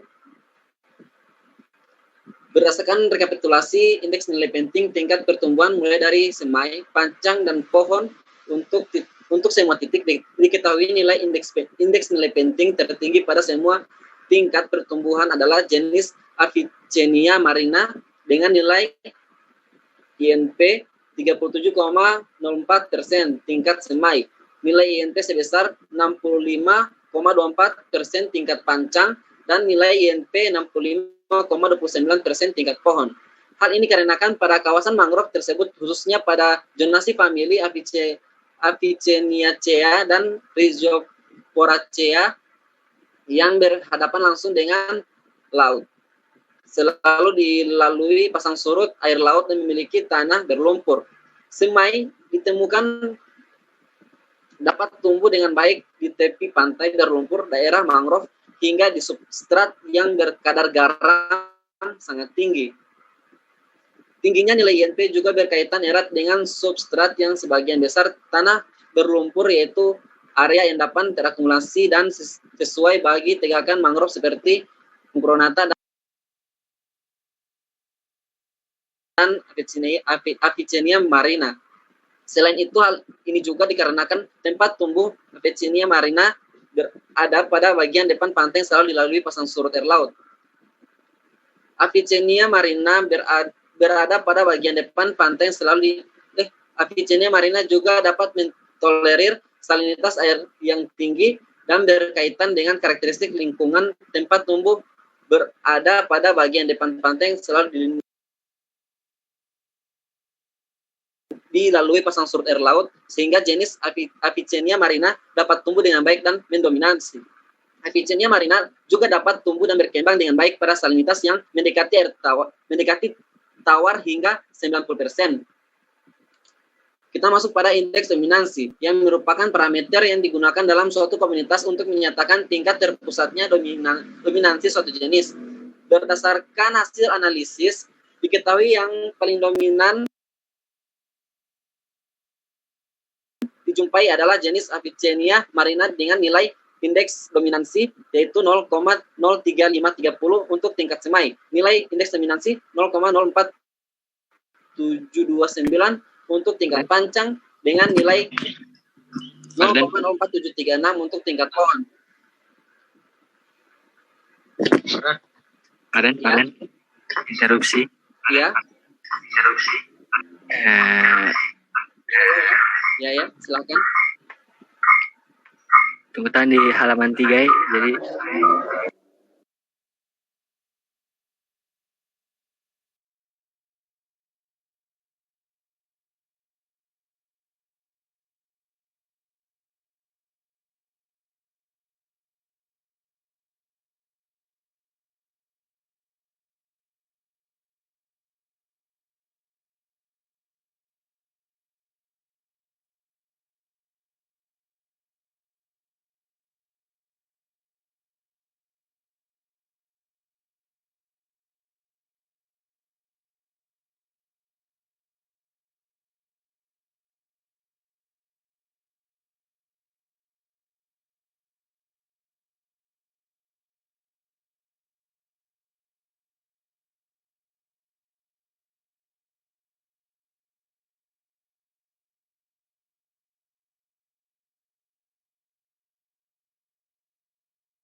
Fardan lanjut.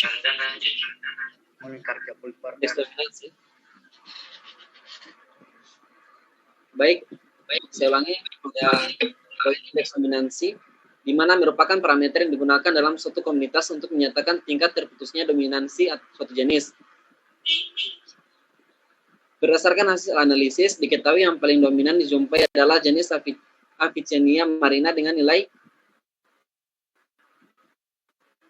indeks dominansi yaitu 0,03530 untuk tingkat indeks dominan 0,04729 untuk tingkat panjang dan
sebesar 0,99. Nilai total AXN untuk tingkat panjang sebesar 0,86 dan nilai total AXN untuk tingkat pohon sebesar 0,87.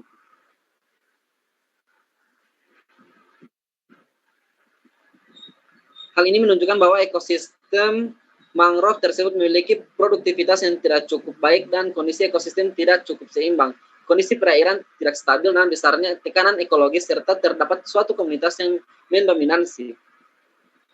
Kemudian kita masuk pada poin terakhir yaitu nilai total indeks kelimpahan jenis pada tingkat semai dengan nilai 0,375.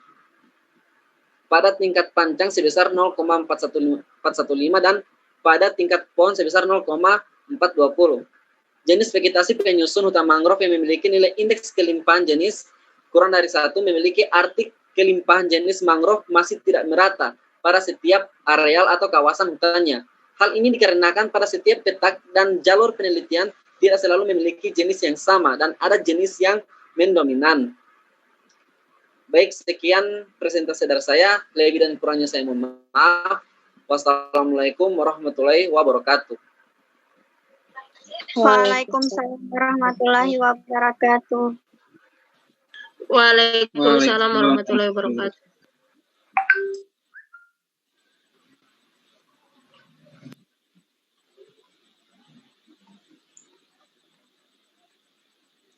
Iya, terima kasih Fardan.